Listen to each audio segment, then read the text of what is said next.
तर महाविकास आघाडीबद्दल राज ठाकरेंना पत्रकारांनी प्रश्न विचारताच त्यांनी शक्कल लढवली आणि यावेळी अजित पवारांची नक्कलही त्यांनी केली आहे। नेमकं काय घडलं आपण पाहूयात।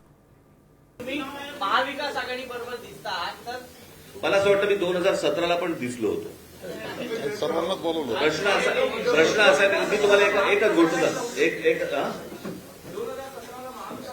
ते असेल किंवा नसेल तो विषय नाहीये। प्रश्न असा आहे की या सगळ्या याच्यामध्ये एक गोष्ट लक्षात घ्या, आता निवडणूक होणार कशी होणार हे महत्वाचं आहे। कोणाबरोबर होणार हा आत्ताचा विषयच नाही। आणि ही तुमच्या जर लक्षात असेल कदाचित त्यावर पत्रकार परिषदेत जर समजा तुम्ही असाल तर 2017ला पण मी हेच बोलत होतो।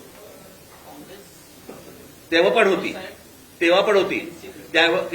खरं तर याच्यामध्ये त्यावेळेला अजित पवार पण होते त्यावेळेला। त्यांनी यायला पाहिजे होतं आज, आणि त्यावेळेला ते तावाने बोलत पण होते, ते सांगत पण होते त्या सगळ्या गोष्टी।